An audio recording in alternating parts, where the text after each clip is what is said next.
Welcome back, ladies and gentlemen. Today we're going to be taking a look at a Protoss strategy. Now what we're looking at in particular is a 4-gate versus a 3-gate robo. We're going to look at the effective way of doing a 4-gate, how to properly use chrono boost and everything that you should be doing.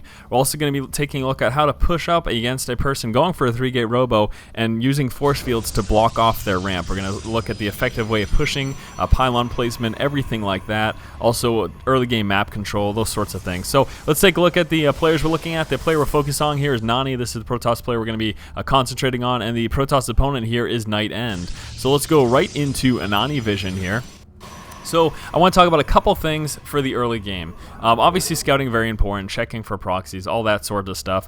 Going right into your Protoss opponent's base, you want to check to see if they're doing something really cheesy like 2-gating. You can see he actually scouted the edge of his base, checking for a proxy pylon. A proxy gateway can be so devastating, so you always want to make sure you're aware of that and aware that it's actually not going on. Now, I want to talk about the building, the timings, everything like that. So let me just go to the build order really quick. I'm actually going to slow this down right now. Build order. What we're looking at is 9 Pylon, 12 Gateway, 14 Assimilator, 16 Cybernetics Core, 18 is the second gateway, and then at 22 you're getting 2 additional gateways. After those 2 gateways drop, you're actually going to cut pro production at that point. The next thing that's really important and something that you should really be wary of is how you're utilizing your chrono boost. Now your first 2 chrono boosts are going to be used on your Nexus. Then after that, you stop chrono boosting your Nexus, you save up your energy, and you're literally going to just be chrono boosting your warp gate research straight through. Once that warp gate research is stopped, you continue to save up that energy, and then a further chrono boost are going to be used on your gateways to pump out more units faster for your strong 4-gate push. Early game, what you're going to want to do is get out some stalkers.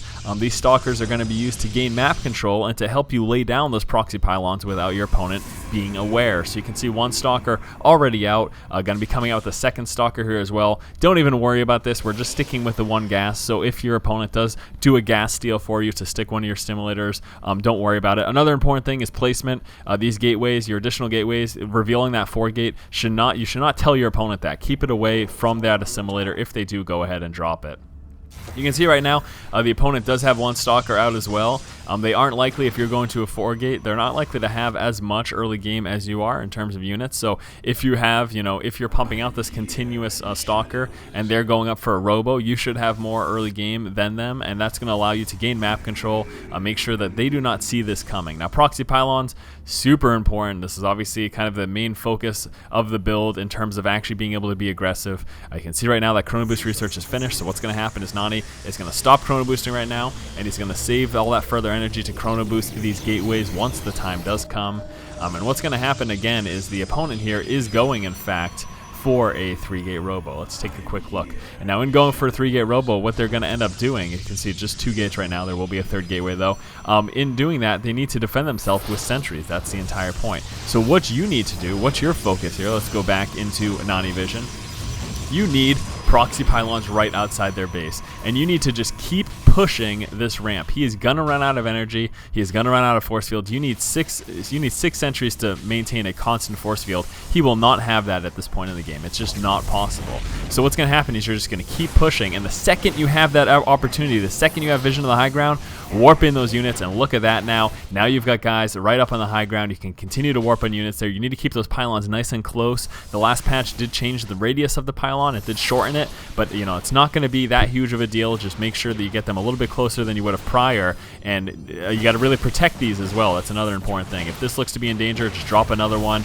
You really got to make sure it's so important that you're able to keep this up, and if you keep pushing and you use that slight advantage of the vision of the high ground and then warp in units right there, that's what's actually going to allow you to break this. That's going to put those sentries in danger. You start target firing those, and the great thing about this is in going for their early robo and sentry heavy to defend themselves, once you actually get up on those sentries, you will tear through them. Those zealots and stalkers are so effective at taking out sentries. You're going to have no problem with those whatsoever. Obviously Immortal is going to be an important target for you as well, because he will tear through your stalker, so you're going to want to make sure you do target fire that. Now we can see chrono boost right here. Look at that, perfect timing. Chrono boost being used on those gateways. That's exactly what you want to do. That's going to let you continue up that pressure much faster if that's what you're using your chrono boost on. And oh no, not good. And this looks like this is going to be the end of Night End. If you get that 4-gate inside of the base of your Protoss opponent who is going for a gateway robo build, it's game over. So again, how did he do that? Well, it's important to just realize the fact that he used the proxy pylon radius there, and he kept pushing against those force fields, and the second he was able to, just warped in units on that higher ground. As long as you get it up above this half of the ramp, you can see right here, drawing a little line with my cursor. If you get units up above that half of the ramp, you have vision of the high ground, and then your stalkers can shoot any sentries or any units right along the edge. That's the entire point, giving yourself vision of the high ground. And then once you have that, you can use the pressure of these units in his base to push back those sentries, and that's going to allow the rest of your forces to just go ahead and stream on in. So one more time, taking a look at the build, the usage of Chrono Boost. Remember, those early game stalkers to gain map control, very important. Also make sure you keep your additional gateways away from this assimilator. Don't show your opponent precisely what you're doing. Build order is 9 Pylon, 12 Gateway, 14 Assimilator, 16 Cybernetics Core, 18 is the second gateway, 22 is your last 2 gateways. Now, what's going to happen is after these last 2 gateways, you stop pro production. Let's also talk about those Chrono Boosts one more time. First 2 Chrono Boosts used on your Nexus. All successive Chrono Boosts are going to be used on your Warp Gate research. Once that finishes, save them up for your gateways to get that as additional push. Move up to his base, Proxy Pylon, very close. He's going to be using sentries to try to block you out. The second you can warp in units to this half above the ramp, you'll get vision. That's going to allow your stalkers to go ahead and shoot your opponent's units who are close to the edge, and that will let you push right into their base. So there you have it, guys. Hopefully you enjoyed this video. As always, if you like the content, make sure you go ahead and subscribe to the channel. Keep watching and keep owning.